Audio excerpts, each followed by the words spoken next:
రంగారెడ్డి జిల్లా ఇబ్రహీంపట్నం నియోజకవర్గంలో మూడో విడత స్థానిక సంస్థల ఎన్నికలు ప్రశాంతంగా జరుగుతున్నాయి. ఎలిమినేడు గ్రామంలో మాజీ ఎమ్మెల్యే మంచిరెడ్డి కిషన్ రెడ్డి కుటుంబ సభ్యులతో కలిసి ఓటు హక్కు వినియోగించుకున్నారు. రాష్ట్రంలో మార్పు మొదలైందన్నారు మంచిరెడ్డి కిషన్ రెడ్డి. రానున్న రోజుల్లో రాష్ట్రంలో మళ్లీ కేసీఆర్ ప్రభుత్వమే వస్తుందని తెలిపారు. ఇబ్రహీంపట్నం నియోజకవర్గంలో దాదాపు 50 గ్రామాల్లో బీఆర్ఎస్ బలపరిచిన అభ్యర్థులు విజయం సాధిస్తారని ధీమా వ్యక్తం చేశారు.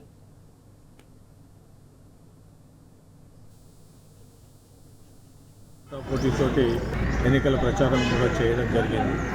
అంతిమంగా ఎట్టి పరిస్థితుల్లో నియోజకవర్గ స్థాయిలో ఇబ్రాహీంపట్నం నియోజకవర్గ స్థాయిలో 75 గ్రామ పంచాయతీలు ఉన్నటువంటి పరిస్థితి.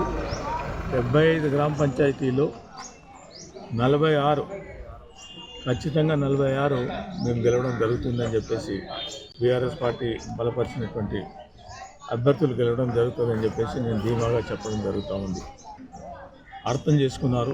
గత 2 సంవత్సరాల నుంచి కాంగ్రెస్ ప్రభుత్వం చేసినటువంటి పనుల గురించి ఎన్నడూ కూడా ఆలోచన చేయనటువంటి పరిస్థితి. 2 సంవత్సరాల నుంచి ప్రజలను గోసగట్టినటువంటి పరిస్థితి. కనీసం వాళ్ళకు మౌలిక సదుపాయాలు కల్పించే విధంగా కానీ, రైతులకు కానీ, రైతు కూలీలకు కానీ ఎక్కడ ఎలాంటివి కూడా కార్యక్రమాలు ప్రజలు గమనించారు. ఖచ్చితంగా సరైన బుద్ధి చెప్పాలి కాంగ్రెస్ అని చెప్పేసి కూడా వాళ్ళు చెప్పడం జరుగుతూ ఉంది.